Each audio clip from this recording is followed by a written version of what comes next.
My name is Dr.Carlo Serrano. Nitwa Dr. Carlo Serrano. And I am the Dean of Graduate Studies for Mana University. Nkaba ndi duwaye w'icyiciro cya gatatu kuri University ya Mana University. And a teaching pastor at One Church in Clarksville, Tennessee. Kandi nkaba ndi na pasiteri wo kubwiriza ku itorero rimwe muri Tennessee. In the United States. Muri Amerika. And I am here in Kigali. Ubu ndi hano Kigali with my friend Dr. Stephen hamwe n'inshuti yanjye Dr. Stephen at Christ Hope.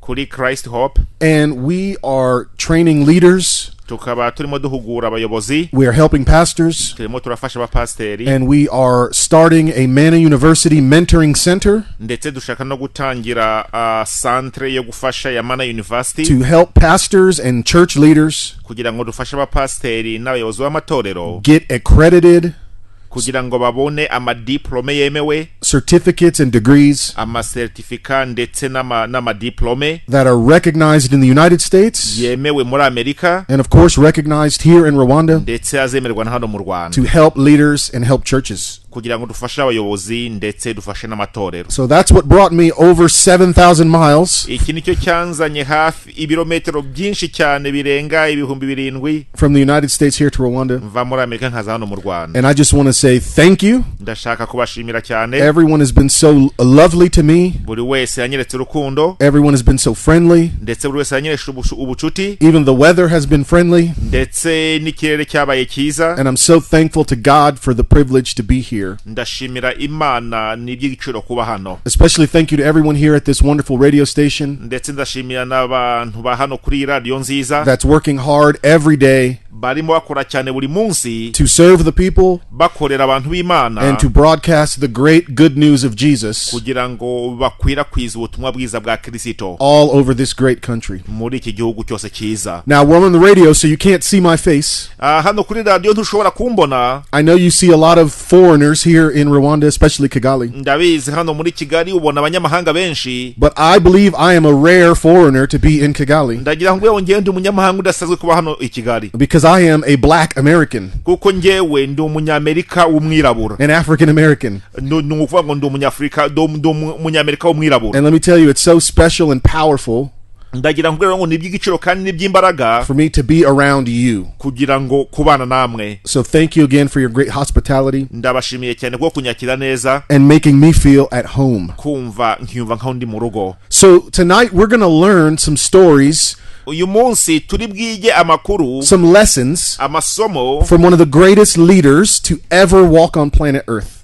Amasomo ava ku bayobozi kumwe mu bayobozi bakomeye babaye kuri iyi si. This leader was very popular. Uyu muyobozi yarazwi cyane. He was an elite warrior. Ndetse yari umurwanyi ukomeye. He was a father. Yari umubyeyi. A husband. Yari umugabo. And more than all of that, kandi kiruta ibindi byose, at the end of his life, ajya kurangiza ubuzima bwe, as we close the book on his life, nguko turangiza igitabo cy'ubuzima bwe, we see that God called him a man after my own heart. Tubona ko Imana yamwise umugabo ufite umutima umeze uko Imana ishaka. Of course I'm talking about King David. Ngira ngo wabyumva ndimo ndavuga ku mwami Dawidi. A man of war. Umugabo w'umurwa w'intambara. And a man of worship. N'umugabo w'umuramyi. And I believe that God calling him a man after my own heart nibwira ko icyatumye Imana imwita umuntu ufite umutima wo Imana ishaka has very little to do with how David actually fought on the battlefield. Nibwira ko ibyo ntacyo bihuriye cyane n'uburyo Dawidi yarwanye ku rugamba. And I don't think it has anything to do with how David led in his household. Ndetse sinibwira ko haraho bifite amasanya n'uburyo Dawidi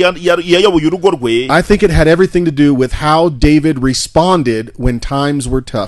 Ahubwo nibwira ko bifite aho bihuriye nuko Dawidi yagiye asubiza mu bihe bikomeye. David had the posture of a warrior. Dawidi yarahagaze nk'umurwanyi. And the posture of a worshipper. Ariko agahagarara kandi nk'umuramyi. That means before he fought with his fists, bitubwira ko mbere yuko yabanza ngarwane n'ibipfunsi, David knew how to go to God in prayer. Yarazi uburyo ajya ku Mana agasenga. How to go to God in praise. Uburyo ajya ku Imana akayihimbaza. And how to trust God no matter what was going on around him. Kandi akizera Imana atitaye ku bimuzengurutse byose. And I think even though his story is ancient, ndetse nubwo inkuru yari inkuru ishaje ya kera, there is so much that we can learn from his life. hari byinshi dushobora kwigira ku buzima bwe. So we're going to look at 1 Samuel chapter 17, turi burebe muri Samweli wa mbere igice cya 17, and we'll get there in just a few minutes. mu kanya gato turahagera. So let me ask you tonight, have you ever found yourself in a tough situation? Reka nkubaze uyu mugoroba, wigeze wibona ugeze mu bihe bikomeye? A situation that you didn't ask for. Igihe ukisanga mu bihe bikomeye utigeze usaba. A situation that you did not seek out. Ndetse ukibona mu bihe bigoye utigeze wifuza. There you were minding your business, warimo wikorera ibintu byawe, trying to do the right thing, urimo ugerageza gukora ibintu by'ukuri, and all of a sudden you find yourself in a horrible situation. hanyuma ukajya kwibona wisanze mu gihe kigoye cyane. I found myself in a situation like that once. Nigeze nibona mu gihe nk'icyo rimwe. In the year 2003, mu mwaka wa 2003, I was serving in the United States Army, nari umusirikare mu gisirikare cya Amerika, and I was in the country of Iraq. icyo gihe nari muri Iraq. It was a very sad day, wari umunsi w'agahinda cyane, because on that day, 2 helicopters crashed into each other kuko kuri uwo munsi kajugujugu ebyiri zarakubitanye over the city of Mosul, bigwa hejuru y'umujyi wa Mosul, killing everyone on board. hanyuma buri wese warimo arapfa. So this was a sad day for all of the soldiers, uwo ngo wari umunsi w'agahinda ku basirikari bose, all of their friends, n'inshuti zabo, their family, n'imiryango yabo. and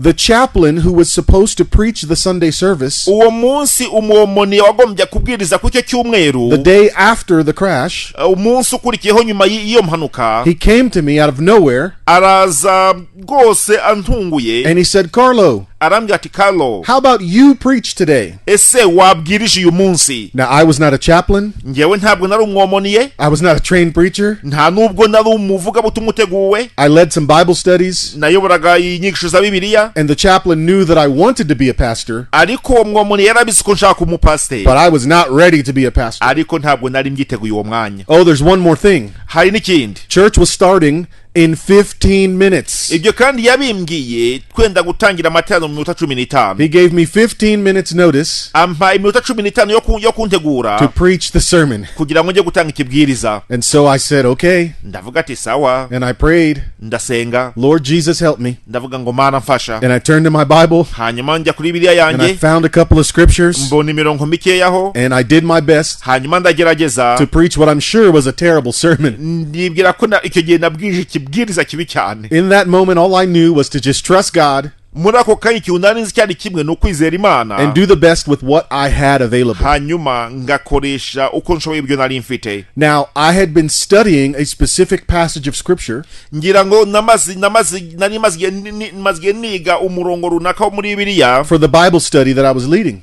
muri iyo masomo ya Bibiliya nari nyoboye. And because I was intentional to study the Bible every day, kubera ko nari narahisemo kujya niga ijambo ry'Imana buri munsi, God used that to help me. Imana yarabikoresheje kumfasha. My intentional Bible study uyu mwanya nakoreshaga niga Bibiliya changed the direction of my life. byatumye mu by'ukuri bihindura icyerekezo cy'ubuzima bwanjye. And I believe if you are intentional in your life, nizera ko nawe niba hari ikintu ugambiriye muri wowe mu buzima bwawe, that means purposeful, nuvuga ngo ibintu ufite umugambi, you pay attention, ukita ku ibyo bintu, you focus, ukabitumbera, you're disciplined, ukagira discipline, with God's help, hamwe n'igufashwa n'Imana, I think you can change your life too. nibwira ko bishobora gufasha guhindura ubuzima bwawe. Here's what I know. dore icyo nzi, You cannot accidentally get out of debt. urugero, ntabwo ushobora kuva mu mwenda runaka by'impanuka gusa. You can't accidentally have a healthy relationship. ntabwo mu buryo bw'impanuka ushobora kuvuga ngo ugiye kugira ubucuti n'abantu, ubucuti bwiza. You can't accidentally help your neighbors. ntabwo ushobora kuvuga ngo ugiye gufasha mugenzi wawe bigutunguye. And you can't even accidentally follow Jesus. nta nubwo ushobora gukurikira Yesu bigutunguye. But you can be intentional. ariko ushobora You kubihitamo, can be purposeful. ushobora kugira uwo mugambi. And I believe an intentional life niyo mpamvu nizera ubuzima bufite intego changes people. ko ubuzima bufite intego bihindura abantu. If you want to see people grow, niba ushaka kubona abantu bakura, if you want to see people find new life, niba ushaka kubona abantu bagira ubuzima bushya, be intentional in your life. ba umuntu ufite umugambi mu buzima bwawe. I believe it's God's will nizera ko ari ubushake bw'Imana that every person grow in 3 relationships. ko buri wese akura mu buryo butatu, mu bucuti butatu. We should grow in intimacy with God. Tugomba gukura mu buryo bwo kugirana ubusabane bwite n'Imana. We should grow in community with other people. Tugomba gukura mu buryo bwa community n'abagenzi bacu tubana. And we should grow in influence with people far from God. Ariko noneho tukagira n'ubucuti, tukagira influence n'abo bantu batazi Imana. This means we should walk with God. Bisobanuye ko tugomba kugendana n'Imana. We should serve and work with the church. Ndetse tugakorera kandi tugakorana n'itorero. And we should reach people.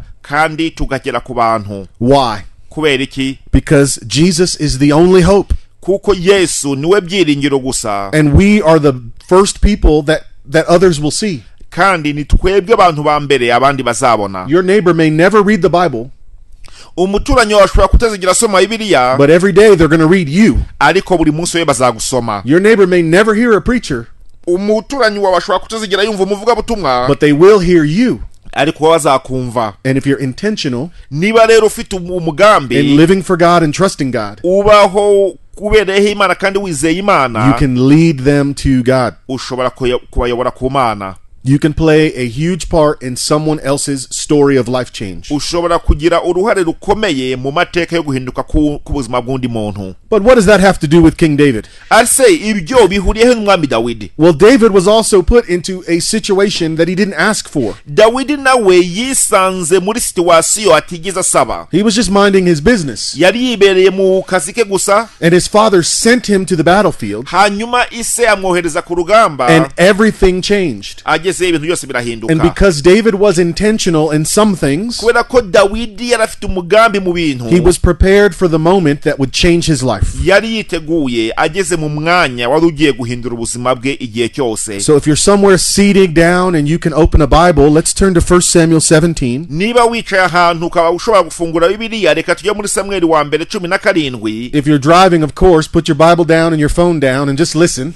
niba byumvikana utwaye imodoka, ushyire telefone hasi, Bibiliya uyireke wumve gusa. And we're going to look through this scripture together. ariko tugiye kurebera hamwe iki cyanditswe. So before we read, let me set the stage. mbere yuko dusoma, reka mbanze mvuge ibi. I want you to picture a great war, ndagira ngo ubanze urebe igikuta kinini, a great valley, urebe ikibaya kinini, hills and mountains on one side, urebe ahantu imisozi miremire ku ruhande rumwe, hills and mountains on the other side, urebe indi misozi ku rundi ruhande. and on one side, let's call it the right side, reka wenda ku ruhande rumwe tuvuge uruhande rw'iburyo, there are the Israelite army. hari ingabo z'Abisiraheli, And on the left side, there's the Philistine army. ku ruhande rw'ibumoso hari ingabo z'Abanyafilisitiya, And in the middle, there's a big valley, an open field. hagati aho harimo ikibaya kinini ahantu hafunguye. And standing in the middle of that field is a giant named Goliath. uhagaze muri uwo murima ni ikijeya, ni ikigabo kinini kitwa Goliyati. Goliath is the champion of Gath.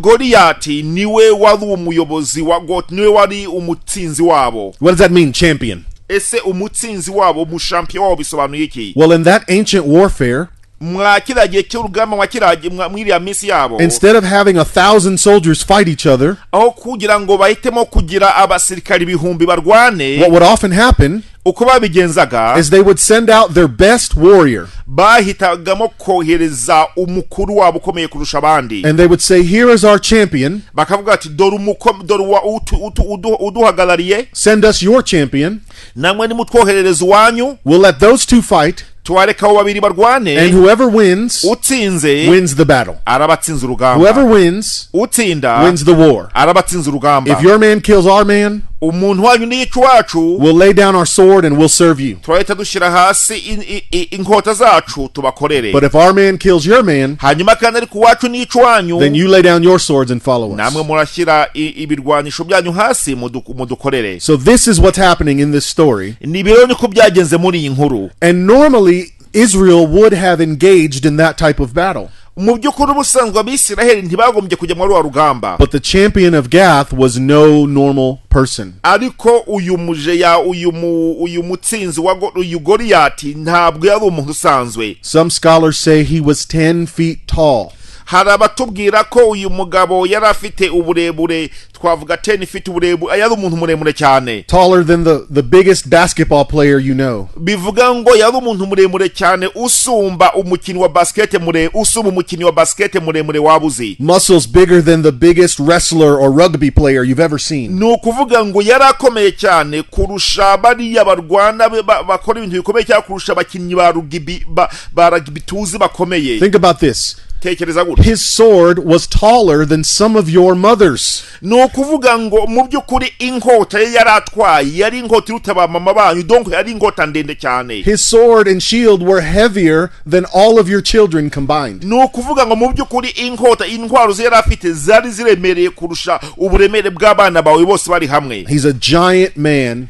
yari umugabo w'ijaya cyane uko munini, and no one wants to fight him. nta muntu n'umwe ashaka kumurwanya. So let's pick up the story in verse 17 of 1 Samuel 17. Reka turebe iyi nkuru ku murongo wa 17 igice cya mbere wa Samuel wa mbere 17. Here's what it says. Dore uko havuga. I'm going to read the whole thing in English. Ngiye gusoma igice cyose mu cyongereza. Verse 17 through 23. Turava ku 17 tugere ku 23. And then we'll have a Kinyarwanda translation for hanyuma tubisiwe no mu Kinyarwanda. So here's 1 Samuel 17 through 23. One day Jesse said to David, "Take this basket of roasted grain and these 10 loaves of bread and carry them quickly to your brothers, and give these 10 cuts of cheese to their captain. See how your brothers are getting along and bring back a report on how they are doing." David's brothers were with Saul and the Israelite army at the valley of Elah, fighting against the Philistines. So David left the sheep with another shepherd and set out early the next morning with the gifts as Jesse had directed him. And when he arrived at the camp, just as the Israelite army was leaving for the battlefield with shouts and battle cries, soon the Israelite and Philistine forces stood facing each other, army against army. And David left his things with the keeper of supplies and hurried out to the ranks to greet his brothers. And as he was talking with them, Goliath, the Philistine champion from Gath, came out from the Philistine ranks. And then David heard him shout his usual taunt to the army of Israel. Reka dusome mu Kinyarwanda. Samuel wa mbere 17 tugere kuri 23. Bukeye Yesayi abwira umuhungu we Dawidi ati gemurira bakuru bawe efa imwe y'ingano zikaranze n'aya marobe y'imitsima 10, wihuta ubishyire bakuru bawe mu rugerero, kandi ushyire umutware w'igihumbi barimo amasaro 10 y'amavuta y'igishwa mwaka. Urebe bakuru bawe uko bameze, maze unzanire inkuru zabo zimvaho. Kandi Sawuli nabo n'Abisiraheli bose bari mu kibaya cya Era barwana n'Abafilisitiya. Nuko Dawidi azinduka kare mu gitondo, asigira umwungeri intama ze, yenda ibyo bintu, aragenda nk'uko Yesayi yamutegetse, arasukira aho bakikije amagare aho ingabo zahigiraga zigiye kurwana. Nuko Abisiraheli n'Abafilisitiya birema ingamba, urugamba rwerekerana n'urundi. Maze Dawidi abitsa umurinzi w'ibintu umutwaro we, aravuduka ajya mu ngabo, aramutsa bakuru be. Akiganira nabo muri ako kanya, ya ntwari y'Umufilisitiya w'Igati witwaga Goliyati asohoka mu ngabo z'Abafilisitiya, atangira kwiyamirira nk'uko asanzwe. Dawidi arabyumva. How would you respond if you saw a 7-foot or 10-foot giant? Ese wakora iki ubonye ikijeya kinini kirekire cyane? What would you intentionally do? Ese mu byukuri wabitekerejeho wakora iki? Run away?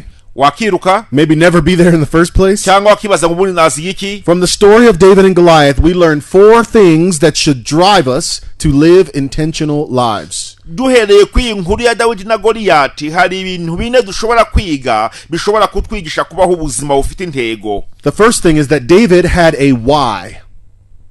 Icyambere, David yari afite impamvu. A why. Yari afite impamvu. In his popular book on leadership, Simon Sinek said we should always start with why. Mu gitabo cye kivuga ku buyobozi, umwanditsi witwa Simek yanditse igitabo avuga ngo tugomba gutangira buri gihe dufite impamvu. What does this mean? ibi bisobanuye iki? Instead of wondering what we're supposed to do, aho kugira ngo tutangiye twibaze ngo ni iki tugomba gukora, it's always good to understand why we are doing something. ni ugutangira tukibaza ngo kubera iki dukora iki kintu. I tell my young son, don't touch the stove, it's hot. Nkunda kubwira umwana wanjye mutoya ngo ntukore ku mashyiga kuko arashyushye. And of course a curious child says, why? ariko ikibazo cy'abaza kihutirwa ni ukuva ngo kubera iki. So don't touch the stove is the what? ntukore ku mashyiga, ubwo ni ukuvuga ngo ni icyo ugomba gukora. But it's the why that motivates us to not touch the hot thing. ariko igituma tudakora ku mashyiga ashyushye ni impamvu ituma tutabikora. Because if we touch the hot thing, kubera ko dukora ku kintu gishyushye we're going to get burned. turashya. So the why is to not get burned. ni impamvu rero, impamvu ituma tutabikora ni ukugira ngo tudashya. Before we fulfill any decisions, mbere yuko dusohoza umugambi wari wo wose, we must have a deep comprehension for why we are doing something. tugomba kuba dusobanukiwe neza impamvu dukora icyo kintu. Because the why is what keeps us motivated. kubera ko impamvu dukora ikintu niyo ituma dukomeza. It sustains us when things are hard. iyo mpamvu niyo idusubizamo imbaraga y'ibintu bikomeye. And it's ultimately what will keep us committed to our decisions. ndetse iyo mpamvu buriya niyo ituma buri gihe twomatana n'imigambi yacu. So we have to have a why. tugomba kugira impamvu. Some of us are living life that is lacking purpose. abantu benshi babayeho ubuzima budafite impamvu, budafite intego. Right now this evening you are wondering what to do next. ndetse kuri uyu mugoroba uba urimo uribaza ngo mbese ndakora iki mu kanya. You're having family problems, uri kugira ibibazo mu muryango, money problems, ibibazo by'amafaranga, stress, ibibazo bya stress, and you're wondering what do I do? urimo uribaza ngo mbese ndakora iki. And I would challenge you, before you try to figure out what to do, ndagira ngo nkubwire ngo mbere yuko utekereza icyo ugomba gukora, you need to find a purpose, uragomba kubanza kugira intumbero, umugambi, a reason for living, uragomba kubanza kumenya impamvu uriho, a reason for moving forward, impamvu yo gukomeza imbere, a reason to get back up. impamvu yo guhaguruka. And I believe Jesus is the best reason. kandi nibwira ko Yesu ariwe mpamvu nyamukuru. He's the best why. niyo mpamvu nyamukuru. He loved us. yaradukunze. God demonstrated his love for us imana yagaragaje urukundo rwacu rwayo kuri twe by sending Jesus to die for us, yohereje Yesu ngo adupfire that we could have life. kugira ngo tugire ubuzima. Life right now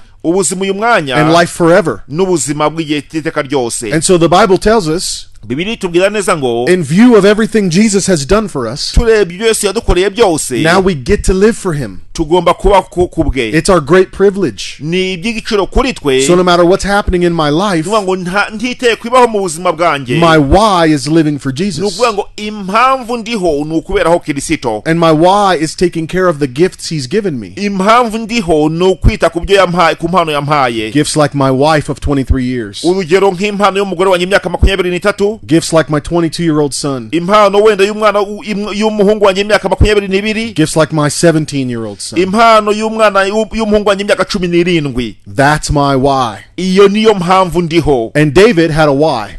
Dawidi yari afite impamvu. He heard Goliath giving taunts. yumvise Dawidi avuga. He heard Goliath mocking God's people. yumvise Goliyati ari gusebya Imana. And here's how David responds. dore ko Dawidi yasubije In verse 26 ku murongo wa 26 of 1 Samuel 17, w'iki gice cya Samweli wa mbere 17. David says, "Who is this pagan Philistine anyway, that he is allowed to defy the armies of the living God?"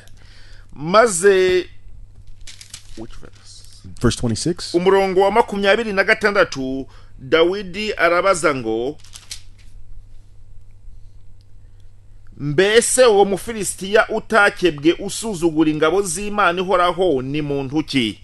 So Goliath is mocking God's people, Goliyati arimo arasuzugura ingabo z'Imana, making a sport out of God. agenda avuga nabi Imana. And so David is not motivated by some quick unthought out reaction. ntabwo Dawidi asubijemo imbaraga no kumva gusa amareaction asanzwe. A righteous frustration rises up in David. ahubwo yumvise kubabara gukiranuka muri we. Something deep in his heart. ikintu kiva mu mutima we. And it was his love for God. urukundo rw'Imana It was ye. his heart of worship. urukundo rwo kuramya. See, external we can't let external factors motivate us. ntabwo dushobora kwemera gusa ko ibyo tubonesha amaso by'inyuma byo bitwongerera imbaraga, Because they're usually not enough to sustain us. kubera ko ntabwo biba bihagije kudukomeza. Our why has to come from within. Ahubwo impamvu yacu igomba guturukamo imbere. And David's why came from within. Impamvu ya Dawidi yaturutsemo imbere.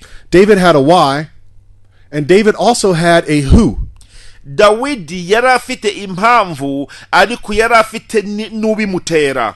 One thing that's often overlooked in the story of David and Goliath Ikintu muri abantu batajya bitaho cyane mu nkuru ya Dawidi na Goliyati is at this point he was already anointed the king of Israel. nuko twibagirwa ko Dawidi ubungu ahangaha yari yaramaze gusigwa, yarabaye nk'umwami wa Isiraheli, Not yet by the people, yari yataremezwa n'abantu, but by the prophet Samuel. ariko umuhanuzi Samweli. So David was already chosen to be the next king, Dawidi yari yaramaze gutoranywa nko kuba umwami uzakurikiraho, but he was a king in waiting. ariko yari umwami utegereje. He still had day-to-day responsibilities. Yari agifite akazi ke ka buri munsi, He had to be faithful. yagomba kuba umwizerwa. David was in a season that you could call back and forth. Dawidi yari nk'ahantu havuga ngo ugenda ugaruka. Sometimes he served his father. Rimwe yakoreraga se, Sometimes he served Saul playing his harp. rimwe agakorera Sawuli acuranga umuduri, inanga, But he was back and forth. ariko yagendaga agaruka. Have you ever felt like that in your life? Wigeze wumva umeze gutyo mu buzima bwawe, Like you were in between where you are and where you know you want to be? ndetse ukisanga umeze uri hagati y'aho uri n'aho ushaka kugera, Like you're in between where you are and where God wants you to be? ndetse ukumva uri hagati y'icyo uri cyo n'icyo Imana ishaka kuba cyo. This is what David is going through. Uku niko Dawidi ameze muri uyu mwanya. And at times like this, you have to be motivated by a who. Mu gihe nk'iki ngiki hagomba kubaho umuntu utuma usubizwamo imbaraga. Who do you place your trust in? Ese ninde wizera, ninde ugirira icyizere? David trusted in the Lord. Dawidi we yiringiye Uwiteka. The Lord was his who. Uwiteka niwe yari yiringiye. He trusted God's plan Yizeye umugambi w'Imana and not his own strategies. atizeye amastrategy yiwe. So you need to have a why Uragomba kugira impamvu, and you need to have a who. ariko uragomba kugira n'ugusubizamo imbaraga, And David also had a what. ariko Dawidi yari afite n'uburyo. Now let's keep reading verse 26 and 27. Reka dusome 23-27. It says, David asked the soldiers standing nearby, "What will a man get for killing the Philistines and ending his defiance of Israel? Who is this pagan Philistine anyway that he's allowed to defy the armies of the living God?" And these men gave David the same reply. They said, "Yes, this is the reward for killing him." Maze Dawidi avugana n'abantu bamuhagaze iruhande, atuzica uwo Mufilisitiya agakura Isirayeli igitutsi bazamugororera bate? Mbese uwo Mufilisitiya utakebwe usuzugura ingabo z'Imana ihoraho ni muntu ki? Abantu baramusubiza bati, uko niko bazagororera umuntu uzamwica. So the first 2 points sound very spiritual. Mu by'ukuri ibi bintu bya mbere navuze bimeze ni ibintu byo mu mwuka. We should have a why Turagomba kugira impamvu, and a who, turagomba no kugira n'utuma dukomeza iyo mpamvu yacu. meaning we should have internal and spiritual motivation Tugomba kuva muri twe dufitemo imbaraga zo mu mwuka to live an intentional life. kugira ngo tuba ubuzima bufite intego. But part of David's drive Ariko mu byari bitumye Dawidi akomeza gukora ibyo akora, also came from personal gain. hari harimo n'inyungu ze bwite. Earlier in the story, Mu bibanziriza mu makuru in the beginning of the chapter, dutangira iki gice, it tells us that the reward for killing Goliath batubwira ko igihembo cy'uwagombaga kwica Goliyati was that the man got to marry the princess nuko uyu mugabo yagombaga kurongora umwamikazi, and he didn't have to pay taxes anymore. kandi ntiyagombaga kongera kwishyura imisoro. So it's a very honest question. Ni ikibazo cy'ukuri yabazaga. David heard there may be a reward, Dawidi yari yumvise ko ashobora kubaho inyungu. and before he risked his life, Mbere y'uko ashyira ubuzima bwe mu kaga, he asked not once but twice, ntiyabajije rimwe, yabajije kabiri. "What do I get for doing it? Ese nzahembwa iki nimbikora? What's in it for me Ese kuri njye harimo to iki live an intentional life?" kugira ngo mbashe kuba ubuzima bufite intego? Don't think I'm becoming unspiritual all of a sudden. Ntiwibwire ko ndi kuva mu mwuka uyu mwanya. I'm not trying to be unspiritual. Ntabwo ndi kugerageza kuva mu mwuka. What I'm trying to say is icyo nshaka kuvuga nuko that there are practical blessings, hari imigisha ifatika, good things ibintu that byiza come from living an intentional life. bishobora kuza bitewe no kuba ubuzima bufite intego. Does God want us to be in trouble all the time? Ese Imana ishaka ngo duhore mu bibazo igihe cyose? Does God want us to struggle? Ese Imana ishaka ngo tugwe mu ntambara? No. Oya. And sometimes Ariko rimwe na rimwe the best way forward uburyo bwiza bwo gukomeza imbere is to pursue practical. ni ugukurikira ibifatika. There's stress in your life and in your family. Hari ibibazo mu muryango wawe. Are you able to work? Ese ushobora gukora? Are you able to save? Ese ushobora kubika amafaranga? If so, Niba bishoboka, working and saving gukora no kubika amafaranga may actually relieve some of your stress. bishobora kugabanya ibibazo ufite. So what's in it for you? Ese inyungu zirimo nizihe kuri wowe? A stress-free life. Kubaho ubuzima butabirimo ibibazo. What's it going to cost you? Bizagutwara iki? It may cost you work, Bishobora gusaba gukora inconvenience. kuko ibintu bituma utishimiye. Now I know not everyone has these opportunities, Ntabwo nibwira ko buri wese afite aya mahirwe, but as long as we have breath, ariko mu gihe cyose duhumeka we can do something dushobora kugira icyo dukora that practically can help us. gishobora kudufasha mu buryo bufatika. I'm not trying to say that generosity is going to equal riches, Ntabwo ndi kuvuga ngo nutanga cyane uzabona ubutunzi, but I do know that being generous with my time ariko nibwira ko nutanga igihe cyawe and generous with my energy, ugatanga imbaraga zawe, it just gives me more opportunities to serve. biguha amahirwe yo gukorera abandi. And there are practical rewards that come from living a generous life. Kandi hari inyungu zifatika zo kubaho ubuzima bwitanga. So David had a who Dawidi yari afite and a why, impamvu, And he- afite n'ubimutera, and he had a what. ariko yari afite mfite mwiki inyungu zifatika. All that's left Igisigaye is how. ni gute. How do I do what God's called me to do? Ni gute nkora icyo Imana yampamagariye? How do I execute God's plan? Ni gute nshyira mu bikorwa umugambi w'Imana? How do I live an intentional life? Ni gute mbaho ubuzima bufite intego? Let's keep reading. 1 Reka Samuel dukomeze 17. dusome Samuel wa mbere 17. I'm going to read verse 32 through 35. Ngiye gusoma umurongo wa 32 kugera kuri 35. This is David talking to King Saul. Uyu ni Dawidi urimo ubwira umwami Sawuli. He says, "Don't worry about this Philistine. I'll go fight him." "Don't be ridiculous," Saul replied. "There's no way you can fight the Philistine and possibly win. You're only a boy, and he's been a man of war since his youth." But David persisted. "I have been taking care of my father's sheep and goats. And when a lion or a bear came to steal a lamb from the flock, I went after it with a club and rescued it from the lamb from its mouth. If the animal turned on me, I caught it by the jaw and clubbed it to death." Dawidi abwira Sawuli ati, "Ntihagire ukurwa umutima nawe, umugaragu wawe ngiye kurwana n'uwo Mufilisitiya." Sawuli asubiza Dawidi ati, "Ntiwashobora gutera uwo Mufilisitiya ngo umurwanye, kuko ukiri umusore w'umugenda, kandi we ni umugabo wamenyereye kurwana uhereye mu busore bwe."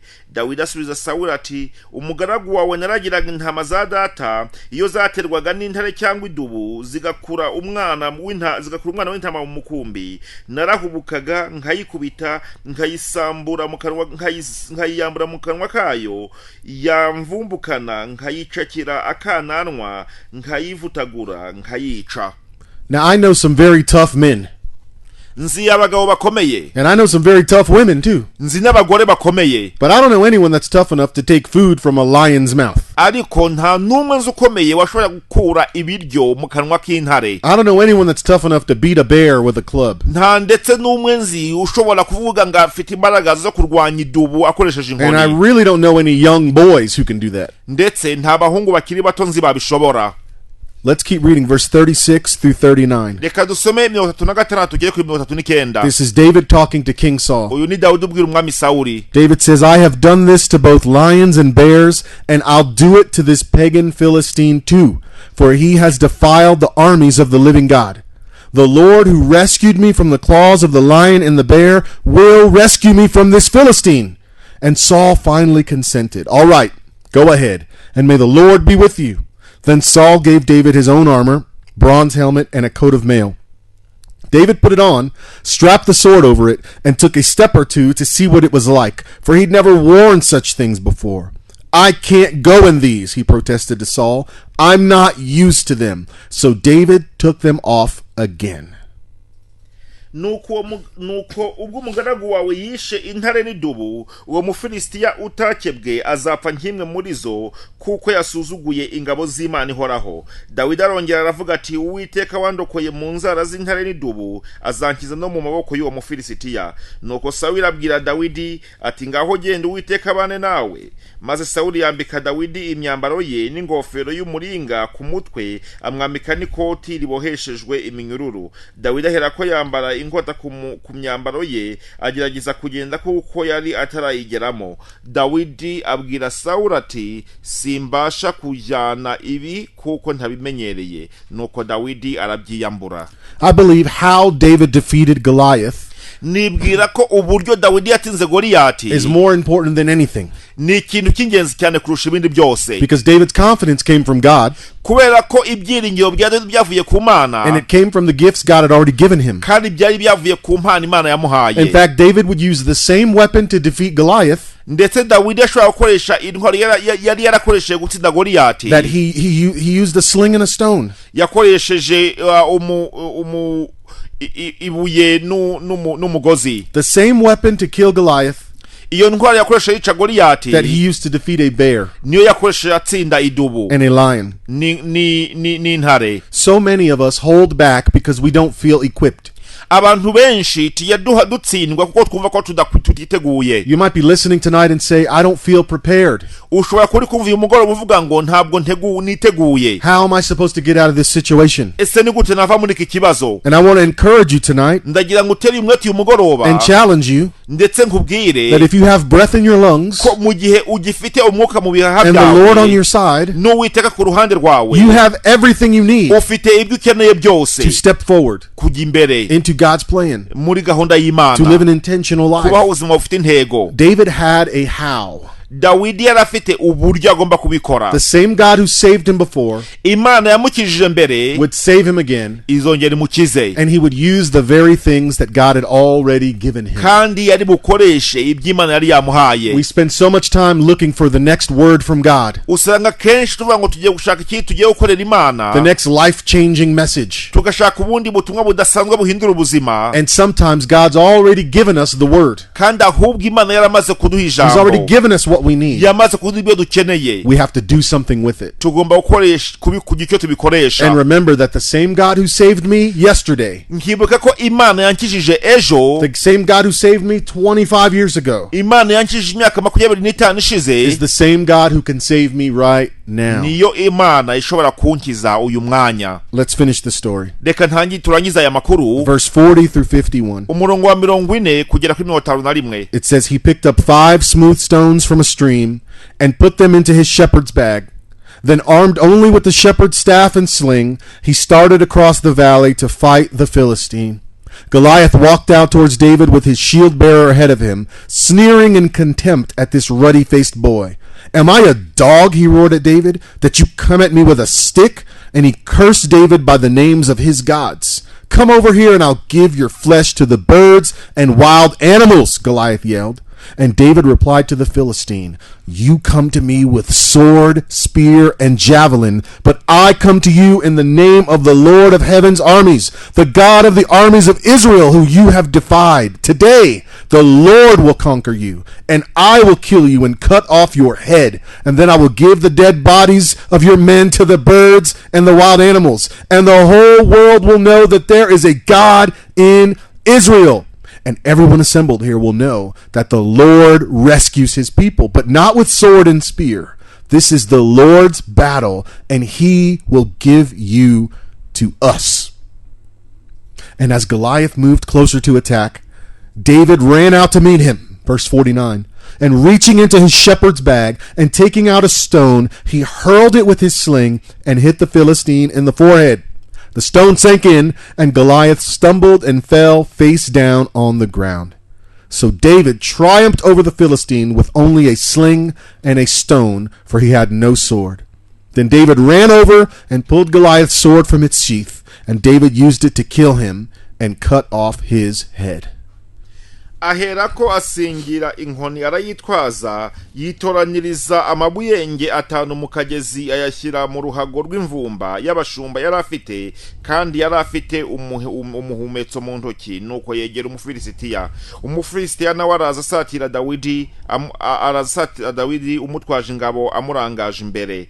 Umufilisitiya aza akebaguza, abona Dawidi aramusuzugura kuko yari umusore w'umugenda w'inzobe w'uburanga. Nuko umufilisitiya abaza Dawidi ati, kunteranya inkoni mbese ugira ngo ndimbwa? Umufilisitiya aherako akwena Dawidi mu izina ry'Imana ze. Umufilisitiya abwira Dawidi ati, ngwino nkubagira ibisiga byo mu kirere n'inyamaswa zo mu ishyamba. Dawidi abwira umufilisitiya ati, wanteranya inkota n'icumu n'agacumu, ariko njyewe nguteye mu izina ry'Uwiteka Nyiringabo, Imana y'ingabo za Isiraheli wasuzuguye. Uyu munsi Uwiteka arakungabiza, nkwice nguce igihanga, kandi ndagaburira ibisiga byo mu kirere n'inyamaswa z'inkazi zo mu ishyamba intumbi z'ingabo z'Abafilisitiya, kugira ngo abo mu isi yose bamenye ko muri Isiraheli harimo Imana, kandi ngo iri teraniro ryose rimenye ko Uwiteka adakirisha inkota cyangwa icumu, kuko intambara ari y'Uwiteka, kandi ari we uzabatugabiza. Nuko umufilisitiya ava aho yarari aza guhura na Dawidi ahuta yiruka yerekeye ingabo zabo ngo ahure n'umufilisitiya. Dawidi akabaka mu mvumba ye, akuramo ibuye ararirekera, arikocera umufilisitiya mu ruhanga ririgitamo, yikubita hasi yubamye. Uko niko Dawidi yahanguje umufilisitiya ibuye ry'umuhumetso, aramunesha aramwica, kandi nta nkota Dawidi yari yitwaje. Dawidi aravuduka amuhagarara hejuru, asingira inkota ye, ayikura mu rwubati rwayo, aramuhorahoza rwose, ayimucisha igihanga. So David faced Goliath in a valley. Dawidi yarwanye na Dawidi mu kibaya. And the location of the battle, the size and experience of the giant, and the size of David would suggest that the odds were against David. Mu byukuri turebye uko ikibaya cyanganaga, tukareba nuko uyu mufilisitiya yanganaga, tukareba nuko Dawidi yanganaga, bigaragara ko rwose Dawidi yagombaga gutsindwa. For some of us, living an intentional life that trusts God no matter what seems like facing a huge giant. Bamwe muri twe kugira ngo tube ubuzima bufite intego, nkuko tubona mu buzima bwacu bwa buri munsi, tubona ari bidashoboka, bimeze ngo guhura n'umufilisitiya mu buzima bwacu. It seems like the odds are against us. Tubona nkaho tudashobora gutsinda urwo rugamba. So what should we do? Ese twakora iki? We're almost done tonight. Twenda kurangiza kuri uyu mugoroba. Let me give you 3 things to do. Reka nkubwire ibintu bitatu twakora. 3 things you can try tonight, tomorrow, this week. Ibintu bitatu wagerageza uyu mugoroba none cyangwa ejo. Number 1, I encourage you, do not focus on your past. Icyambere, ntiwite cyane ku kashize kawe. Focus on being faithful. Ahubwo ite ku kuba umwizerwa. Just one small step. Intambwe imwe gusa ntoya. One step towards Jesus. Intambwe imwe ntoya ugana kuri Yesu. Every single day. Buri munsi. And after a while, nyuma y'igihe, you'll be far down the road with Jesus. Uzasanga ukomeje urugendo uri kumwe na Yesu. Way far away from your current situation. Usange ndetse wageze kure, wavuye mu bibazo byawe. And it won't happen overnight. Ntabwo bizaba mu ijoro rimwe. And you can't move forward if you're always looking backwards. Kandi ntabwo ushobora kugana imbere niba uhora ureba inyuma. Why do you think our windows, our mirrors on our car are bigger in the front? Kubera iki ibirahure by'imodoka zacu imbere ari binini imbere? And the mirror to look backwards is very small. Buri gihe ikirahure kireba inyuma aba ari gito. Because we're made to look forward. Kubera ko turemeye kureba imbere. Contrary to popular belief, ibyo bitandukanye n'ibyizewe by'uyu munsi. We do not have eyes in the back of our head. Ntabwo dufite amaso inyuma mu mutwe. So physically we're made to move forward. Nukuvuga ngo mu byukuri mu buryo bw'umubiri turemye kugira ngo turebe imbere. Maybe you're listening tonight and you've done some horrible things. Ushobora kuri kumva uyu mugoroba warakoze ibintu byinshi mu buzima bibi. Maybe you're listening right now and some horrible things have been done to you. Ndetse urimo urumva ko uyu mugoroba hari ibintu bibi cyane wakorewe. I want you to be encouraged. Ndagira ngo usubizwemo imbaraga. That God sees you. Ko Uwiteka kureba. And God loves you. Ko Imana igukunda. And God knows you. Kandi kuzi. And if you step towards Him, ni ugenda uyegera. He does not hold your past against you. Ntabwo ikuziza igihe akashize kawe. And He is willing to heal you of your past hurts. Kandi yiteguye kugukiza akababaro kawe. So don't focus on your past. Ntiwite ku gihe cyawe cyashize. Focus focus on being faithful. wite cyane ahubwo ku kuba umwizerwa. David didn't focus on being a shepherd. Dawidi ntabwo yatekereje cyane kuba umushumba, He just took one faithful step forward, ahubwo yateye intambwe yo kwizerwa, and God blessed him. Imana imuha umugisha. So the second thing is, don't focus on the giant. Icya kabiri kandi noneho ntiwite ku kibazo, ntiwite ku mufilisitiya, Focus on how big God is. ahubwo niwite ku bunini bw'Imana yawe. This is the importance of worship. Iki nicyo kintu cy'ingenzi cyane mu kuramya. When I worship in song, Iyo ndamya mu ndirimbo, when I worship by serving others, iyo ndamya nkorera abandi, when I gather in fellowship with other believers, iyo mpuye n'abandi dusengera hamwe, this allows me to take my eyes off of my problems ibi ngibi binyigisha kuvana amaso ku kibazo and see cyanjye, how big God is. abo nkareba uburyo Imana yanjye ari nini. And this is what young David did in that battlefield. Iki ni ikintu cy'umwana Dawidi yakoze. Sure, the giant was big, Yego rwose umufilisi yari munini cyane, but David knew God was bigger. ariko yarazi ko Imana ari nini kumurusha. Who are you focusing on? Ese witaye kuri nde? How about tonight, Ese wagerageje uyu mugoroba before you go to sleep, mbere yuko ujya kuryama, as you're saying your prayers, nk'uko uri gusenga, instead of reminding God about your problems, aho kugira ngo wibutse Imana ikibazo cyawe, what if you reminded God about his promises? ahubwo ukibutsa Imana amasezerano yayo? What if you reminded yourself about the promises of God? wowe ukibutsa amasezerano y'Imana, That he is good, kari Imana nziza, that his love endures kari forever, Imana ikunda urukundo, imbabazi zayo zihora iteka ryose, that his mercy never fails, ko imbabazi zayo zidashira, he'll never leave you or forsake you. itazakureka cyangwa ikwibagirwe. And like David, you can pray, Nka Dawidi ushobora gusenga the same God who saved me before ukuvuga ngo Imana yankijije mbere will save me again. izongera inkize. Don't focus on the giant. ntiwite ku mufilisitiya, Focus on God. ahubwo reba ku Mana. And then finally, Icyanyuma, I've told you two things to not do. nakubwiye ibintu bibiri utagomba gukora, Let me tell you something to do. none reka nkubwire icyo ugomba gukora. Do remember God. Ibuka Imana. Do remember that the greater the obstacle, Ibuka ko uko ikibazo kiba kinini, the greater the victory. niko n'ubutsinzi burushaho kuba bunini. The greater the trouble now, Uko ikibazo kiri kinini ubu ngubu, the sweeter the victory niko ubutsinzi buzagenda on the other neza side. ku rundi ruhande. So don't give up. Ntucike intege, Don't lose hope. ntutakaze ibyiringiro, Keep trusting God. komeza wizera Imana, Live an intentional life. baho ubuzima bufite intego. David had a lot of voices telling him that he couldn't win. Dawudi yari afite amajwi menshi cyane amubwira ko atatsinda. Saul, his brothers, Goliath.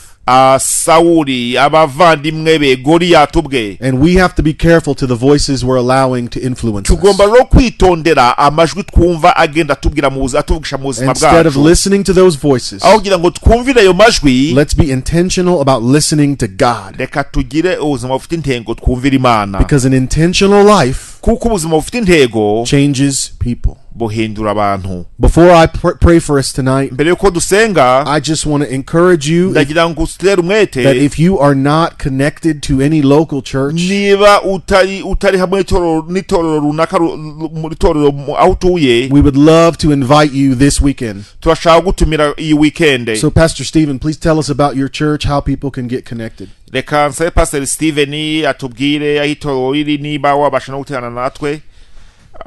Murakoze cyane, nitwa Pastor Steven Nsengiyumva. Duteranira Gikondo hafi umudugudu wa Beneri. Itorero ryitwa Christ Hope Community. Umushyitsi turi kumwe ni nawe uzabwiriza ku cyumweru. Amateraniro atangira y'icyongereza atangira saa 3, hanyuma ay'ikinyarwanda agatangira saa 5. Aho duteranira hazwi cyane nk'aho bahita kuri Mwana Ukundwa, Gikondo hariya mu mudugudu wa Beneri. Murakoze. Thank you so much. Let me pray for us tonight and then we'll close out. Dusenge hanyuma turangize. Jesus, we love you. Yesu turagukunda, and we thank you kandi turagushimiye for all you do kubyo ukora and for who you are. ndetse kuwuriwe. God, I pray right now Mana, ndasenze uyu mwanya that you would help everyone under the sound of my voice kugira ngo ufashe wese wumvishe aya magambo to take an intentional step towards you. kugira ngo atere intambwe y'ubushake kugana. For someone right now, kugira buri wese uyu mwanya, that means saying, Lord Jesus, ushobora kuvuga ngo Mwami Yesu, forgive me of my sins, mbabarira ibyaha byanjye, cleanse my heart. nyeza umutima wanjye, I'm tired of doing it my way. ndananijwe no gukora mu buryo bwanjye. I surrender my life to you. nguhaye ubuzima bwanjye. Help me, Jesus. fasha Yesu. And God, I know when we pray that, kandi Mana, nzi ko dusenga gutyo, you show up and save. uraza ukadukiza. God, there may be someone right now who's just in the middle of a struggle, Mana, uyu mwanya ushobora kuba umuntu uri mu bibazo, and they know you and they love you, barakuzi kandi baragukunda, ndabakunda. God, would you help them to find strength in your word, Mana bafasha babone imbaraga mu ijambo ryawe, love amongst your people, babone urukundo mu bantu bawe, and purpose in your mission. kandi babone ubuzima bufite intego muri misiyo yawe. And God, for the one facing a giant right now, Mana uwo nguwo uri guhura n'umufilisiya uyu mwanya, I don't know what that giant is, but you do, God. icyo kibazo wana cyo sinkiza ariko urakizi Mana, Regardless if it's sickness or money, cyaba uburwayi cyangwa amafaranga, family problems or pain, ibibazo by'umuryango cyangwa umubabaro, right now, God, I pray in the name of Jesus Mana ubu ndasinze mu izina rya Yesu, that they would see how big you are. kugira ngo babone uko uri Mana nini. May we all be reminded from this simple story Reka twese twibutswe n'iyi nkuru yoroheje, that you are with us kuri kumwe natwe, and you fight our battles. kandi urwanira urugamba rwacu. And at the end of the day, Lord, kandi kumpera n'ubundi, in the story of David and Goliath, mu makuru ya Dawidi na Goliyati, we are not David. ntabwo twe turi Dawidi, You are David. wowe uri Dawidi, You are the one who fights for ni wowe us. turwanirira, You are the one who kills the ni giant. wowe wica You umufilisiya, are the hero. ni wowe ntwari, And in that we trust. ni wowe ntwari twizera, In the strong name of mu Jesus. izina rikomeye rya Yesu, Amen. amen. Thank you so much for giving me this opportunity. murakoze cyane kumpa aka kanya. God bless you. Imana ibahe umugisha, I love you, ndabakunda, and I believe God's best for you. kandi mbifuriza ibyiza biva ku Have a Mana. great evening. mugire umugoroba mwiza.